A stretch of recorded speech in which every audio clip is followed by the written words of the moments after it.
Hi hello नमस्कार, स्वागत आहे माझ्या या चॅनलमध्ये. तर मैत्रिणींनो, आज मी तुम्हाला 36 साईज 4 टक्स बेल्ट ब्लाऊजची परफेक्ट कटिंग सांगणार आहे. सविस्तरपणे सांगणार आहे, तरी व्हिडिओ नक्की शेवटपर्यंत बघा. तर इथे मी 1 मीटर अस्तरचा कपडा घेतलेले आहे. तर आधी मी पाठीमागील भागाची कटिंग करत आहे. तर बंद बाजू माझ्या साईडने आहे आणि खुली बाजू समोर आहे.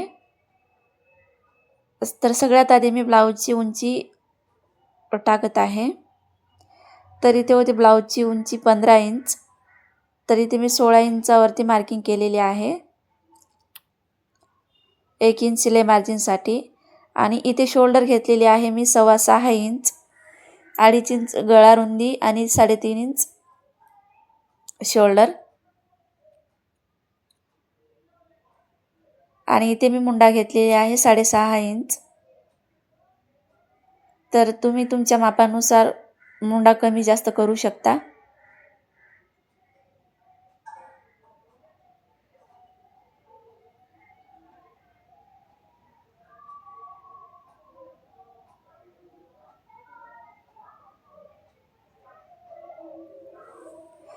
तर इथे मी छाती होती 40, तर 40चा चौथा भाग 10 इंच घेतलेले आहे आणि 2 इंच शिलाई मार्जिनसाठी वाढवून घेतलेले आहे.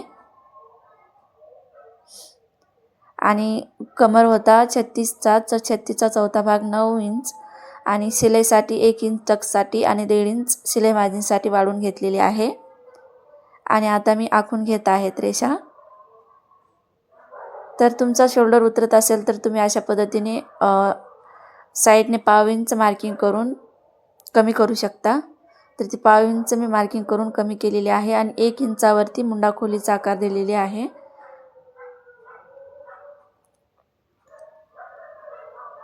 तर 10 इंच होता गळा उंची, त्यासाठी मी अशा पद्धतीने गळा मुंड्याचा आकार दिलेले आहे. तर इथे पाठीमागील भागाची मार्किंग झालेली आहे. तर आता कटिंग करत आहे. आणि डीपने गळ्यासाठी मी इथे 2.5 इंचावरती मार्किंग केलेली आहे वरच्या साईडने आणि खालच्या साईडने 3.5 इंचावरती मार्किंग केलेली आहे.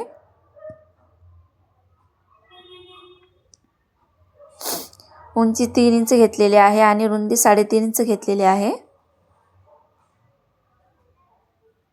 आणि परफेक्ट असा चौकोन बॉक्स बनवून घेत आहे.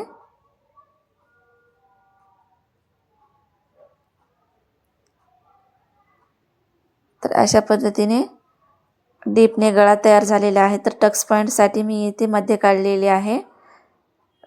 मध्यापासून 4 इंचावरती टक्ससाठी मार्किंग केलेली आहे आणि साईडने 1.5 इंचावरती मार्किंग करून टक्सचा आकार दिलेले आहे.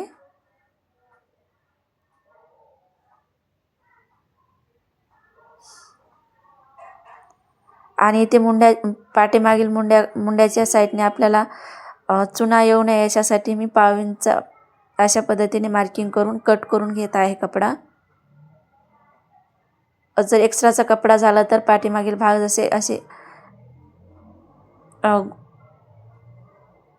फुगे येतात ना, ते येत नाहीत. तर परफेक्ट असा पाठीमागील भाग तयार झालेले आहे. तर समोरील भागासाठी इथे मी पाठीमागील भाग जशास तसे मार्किंग करून घेत आहे. तर हुक आणि लूकच्या पट्टीच्या साईडने 1/2 इंच सोडून मी मार्किंग करत आहे.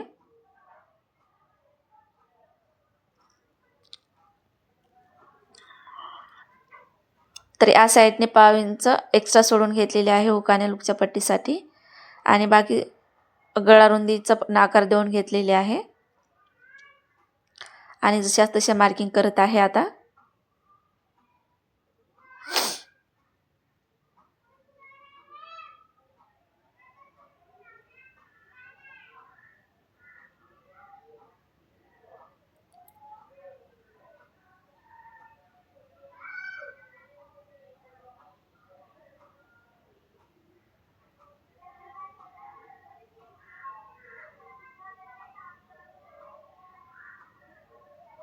तरी पुढील मुंड्याचा आकार कमी करण्यासाठी इथे मी मार्किंग केलेली आहे मुंड्याच्या साईडने आणि खालच्या साईडने क्रॉस पट्टीसाठी मी 1 इंच वाढवून घेतलेले आहे.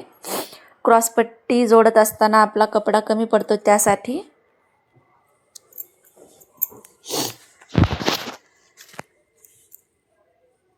तर आता पाठीमागील भाग काढून घेतलेले आहे आणि 5 इंच कमी करत आहे समोरील मुंड्यासाठी.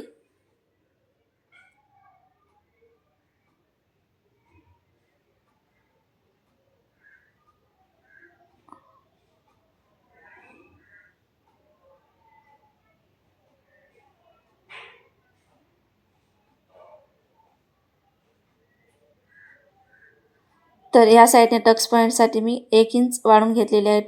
टक्स पॉईंट जॉईंट केल्यानंतर आपला कपडा कमी पडतो त्यासाठी. तर इथे क्रॉस पट्टीसाठी मी 12.5 इंचावरती मार्किंग केलेली आहे आणि आता चौकोन बॉक्स बनवून घेतलेले आहे सरळ रेषेत आणि 1 इंचासाठी इथे मार्किंग केलेली आहे क्रॉस पट्टीचा आकार देण्यासाठी.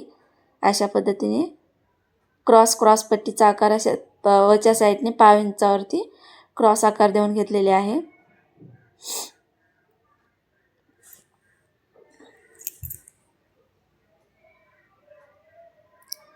तर इथे समोरील गळा आहे 6.5 इंच आणि गळारुंदी घेतलेली आहे 2.5 इंच आणि परफेक्ट असा चौकोन बॉक्स बनवून गोल गळ्याचा शेप देत आहे आता.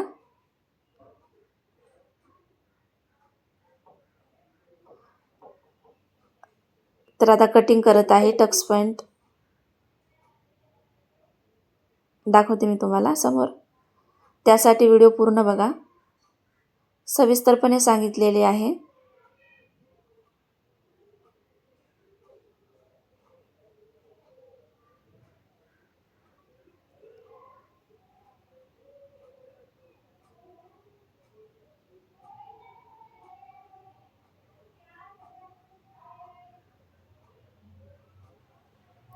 आणि हुक आणि लूकच्या पट्टीच्या साईडने एक्स्ट्राचा जो काही तिरकस कपडा आहे तो अशा पद्धतीने कटिंग करून घेतलेले आहे.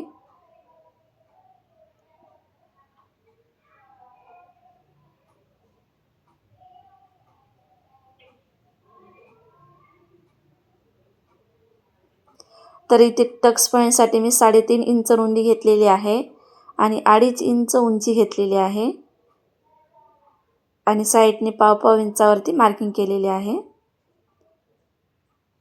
तर परफेक्ट असा पहिला टक्स आपल्याला तयार झालेला आहे. तर प्रत्येक टक्ससाठी आपल्याला 2.5 इंच गॅप यायचा असतो. तर त्यासाठी अशा पद्धतीने मी एक मुंड्याच्या साईडने रेष मारून घेतलेली आहे आणि या साईडने 1 इंचावरती मार्किंग करून अशा पद्धतीने रेष आखून घेतलेली आहे.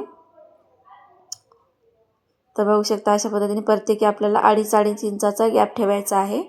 तर परफेक्ट असा आपला टक्स येऊन जाईल, चपटा होणार नाही. तर याचा मध्य काढून मध्यापासून